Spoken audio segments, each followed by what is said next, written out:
The forest stood still, an eerie silence hanging in the air.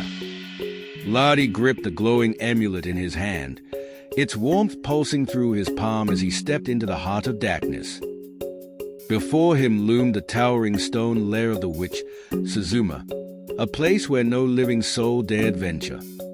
The once lush trees around him now bent in twisted shapes, the very earth beneath his feet seeming to recoil at the presence of the dark magic that flowed through the land. The air was thick with a malevolent energy, and the chilling whispers of ancient secrets clawed at his mind. Suddenly, a voice, cold as ice and sharp as a blade, echoed from the shadows. "You dare come here, boy?" It was a voice filled with centuries of hatred, a voice that could freeze the very blood in your veins. From the darkness, she appeared, Suzuma, her long, jet-black hair swirling like smoke, her eyes burning with an unnatural glow. Her once beautiful face was twisted by years of evil, her skin cracked like old stone, and her smile stretched into a cruel, jagged grin that sent a shiver through his soul. Ladi stood tall, the weight of his ancestors' hopes resting on his shoulders. "I will end your curse, Suzuma," he said, his voice unwavering despite the terror clawing at his heart. "Your reign ends today." With a flick of her wrist, the witch summoned dark tendrils of magic that hissed and writhed like serpents. They shot toward him with terrifying speed. But Ladi, his heart racing with the fire of defiance, raised the amulet high. The gem at its core flared to life, casting a brilliant, searing light that pushed the darkness away. The tendrils recoiled as it burned, but Suzuma's laughter filled the air, a sound of pure malice. "You think this trinket can save you?" she sneered. "You are nothing but a child. I am eternal. Your village is mine to control." With a roar, Suzuma unleashed a furious storm, magic swirling violently around her as the very ground trembled. But Ladi was not afraid. With the force of generations behind him, he charged, the amulet glowing brighter, and with one final cry, thrust it toward the witch. The light from the amulet exploded in a blinding surge, engulfing Suzuma in its brilliance. Her scream echoed through the forest, a sound that would haunt the land forever as her body unraveled, her dark power disintegrating in the face of the pure, unyielding force of the amulet. This was the moment the curse was broken. This was the moment Ladi became the hero of Nambia. Listen to how it all began. In the heart of a lush, vibrant forest, nestled between the tall, whispering trees, there was a peaceful village named Nambia. The villagers lived simple lives, thriving off the land and helping one another. But peace was not always guaranteed, for a vengeful witch known as Suzuma haunted the dark corners of the forest. She had long been shunned by the villagers for her wickedness and desire for power. Her heart hardened by years of isolation, Suzuma cast a terrible curse on Nambia, turning everyone in the village into stone at sundown. The once lively and bustling village would be silent by nightfall, statues of the villagers frozen in time. The curse had lasted for generations, and no one dared to venture into the forest to confront Suzuma. But there was hope. A boy named Ladi, no older than 15, had grown up listening to the stories of his ancestors. He was a slender yet muscular boy with dark, sharp eyes that reflected both the wisdom and sorrow of his lineage. His skin was the color of rich, dark earth, and his hair was tightly coiled, often braided into intricate patterns by his grandmother.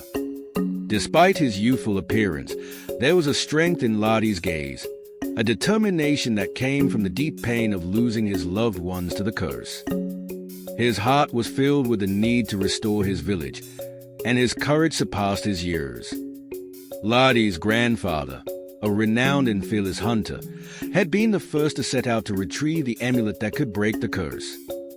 A man whose name was spoken with respect across Nambia. His grandfather had ventured into the heart of the forest many years ago, armed with only his skill and resolve. However, the quest had proven too dangerous, and his body was never returned.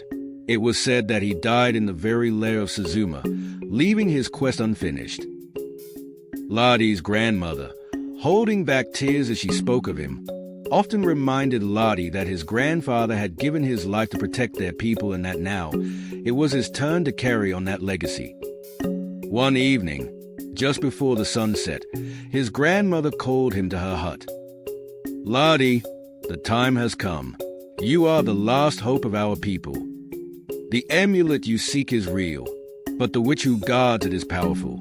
You must be brave, my child." She handed him a small leather pouch that contained the amulet. It was made of silver, with a glowing gem embedded in the center. The gem seemed to pulse with energy, as if alive. "This will guide you," she said. "But beware, Suzuma will do anything to stop you." Ladi nodded, determination flooding his heart. With the amulet in hand, he set off into the forest at first light the next day, following a trail his grandmother had described. The forest was thick and filled with eerie sounds, sudden rustles in the underbrush, distant howls, and the occasional flicker of glowing eyes in the darkness. But Ladi was undeterred. For days, he traversed the forest, battling fatigue, hunger, and the fear that crept into his bones as he neared the heart of the witch's domain. Finally, he came upon a clearing where the trees seemed to bend inward, as though creating a barrier between the world and what lay beyond. There, in the middle of the clearing, stood Suzuma's lair, an ancient stone tower covered in vines, with a door carved from dark wood that seemed to pulse with an ominous energy. Ladi approached cautiously, the amulet growing warm in his hand. Suzuma was a creature of legend, once a beautiful and revered sorceress in the land. She was born as Oku, the daughter of a powerful chief, known for her enchanting beauty and her keen mind. She was sought after by many suitors, but her heart was cold, desiring power above love or friendship. In her pursuit of control, she delved into forbidden magic, making a pact with dark forces that granted her immortality at the cost of her humanity. Over time, her body became a vessel of dark power.